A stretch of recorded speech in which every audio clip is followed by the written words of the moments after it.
Salmo 139 diz assim: Senhor, tu me sondas e me conheces, sabes quando me sento e quando me levanto, e de longe percebes meus pensamentos. Sabes muito bem quando trabalho e quando descanso, e todos os meus caminhos são bem conhecidos para o Senhor. Antes mesmo que a palavra me chegue à língua, tu já conheces inteiramente. Tu me cercas por trás e pela frente, e pões a tua mão sobre mim. Tal conhecimento é maravilhoso demais e está além do meu alcance. É tão elevado que eu não posso atingir. Para onde eu poderia escapar do teu espírito? Para onde eu poderia fugir da tua presença? Se eu subir aos céus, lá estás. Se eu fizer a minha cama na sepultura, também lá estás. Se eu subir com as asas da alvorada e morar na extremidade do mar, mesmo ali a tua mão direita me guiará e me susterá. Mesmo que eu dissesse que as trevas me encobrirão e que a luz se tornará noite ao meu redor, verei que nem as trevas são escuras para ti. A noite brilhará como o dia, pois para ti as trevas são luz. Tu criaste o íntimo do meu ser e me teceste no ventre da minha mãe. Eu te louvo porque me fizeste de modo especial e admirável. As tuas obras são maravilhosas, disso eu tenho plena certeza.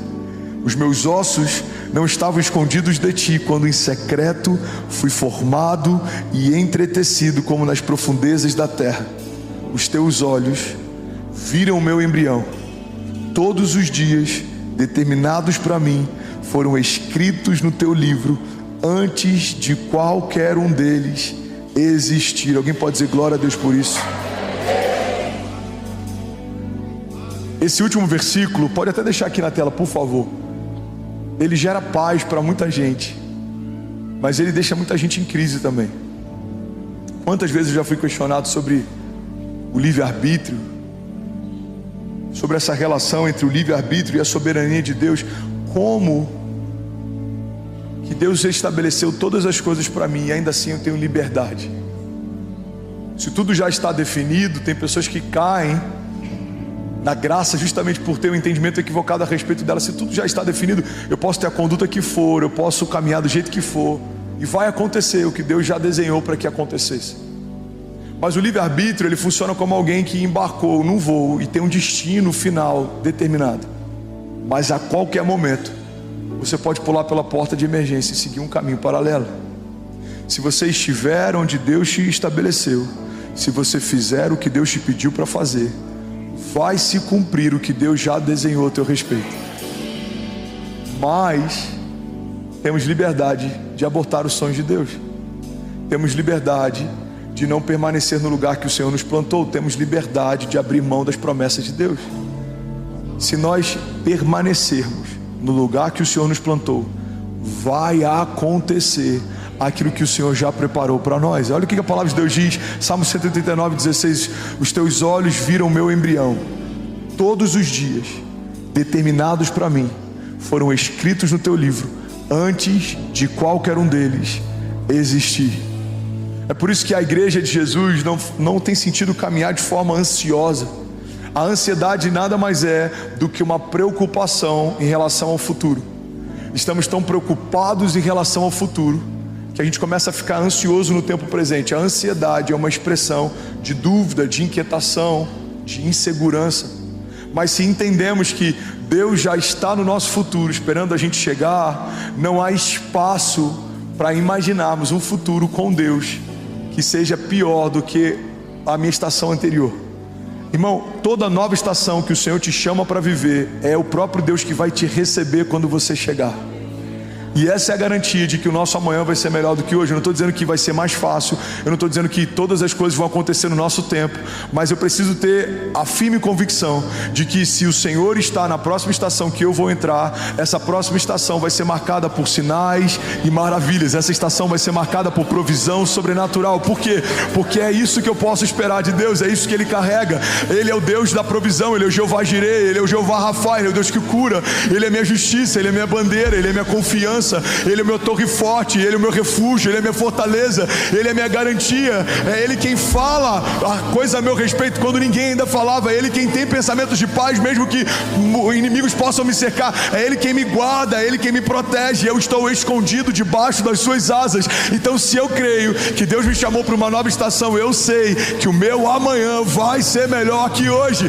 Por que, André? Porque o ano que vem vai ser melhor do que esse ano? Não, o ano que vem pode ser 10 vezes pior do que esse ano, mas o Deus que está me esperando na próxima estação não mudou, o seu caráter não mudou. Ele continua sendo bom, Ele continua sendo Pai, Ele continua sendo Deus, Ele continua tendo provisão, Ele continua tendo graça, Ele continua tendo milagres. Alguém comigo aqui, pelo amor de Deus.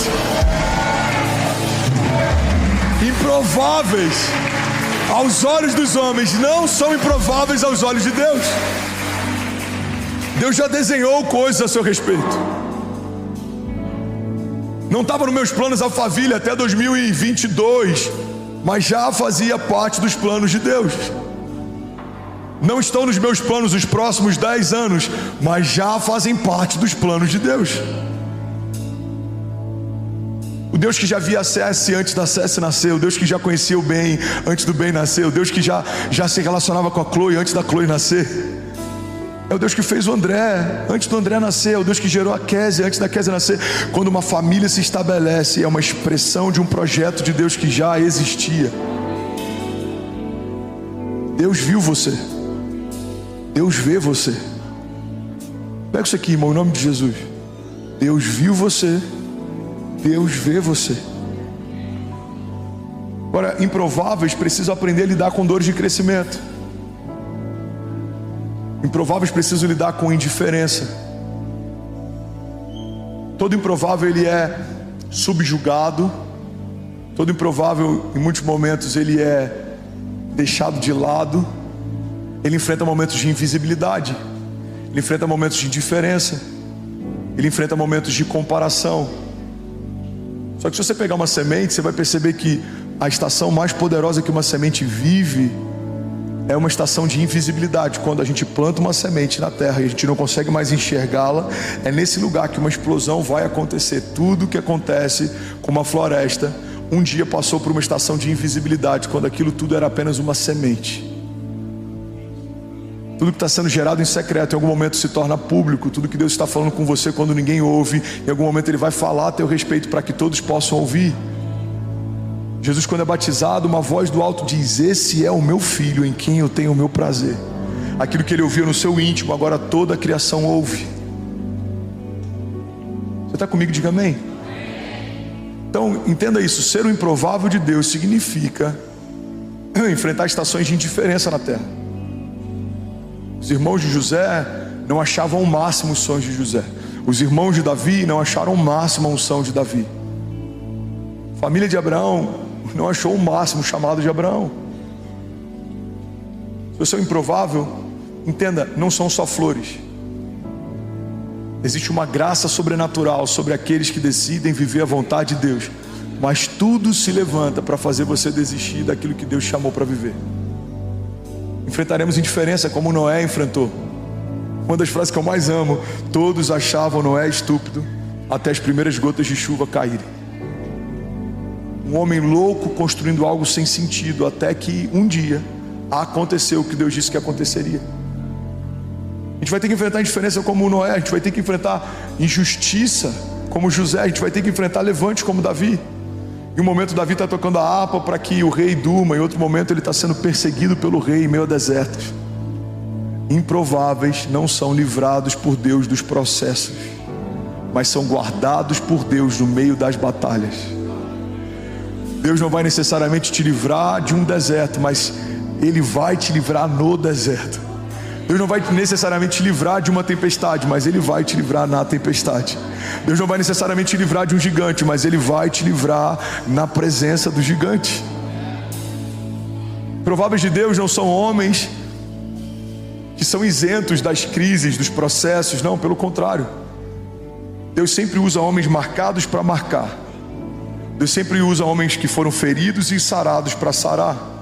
Deus sempre usa homens que foram quebrados e restaurados para restaurar, porque as suas cicatrizes te dão a autoridade para ministrar sobre o outro. Quando alguém estiver passando uma crise de qualquer tipo, você vai falar: olha para qualquer uma das minhas cicatrizes, elas expressam o que Deus fez na minha história, e elas são uma garantia de que Deus pode fazer na sua também.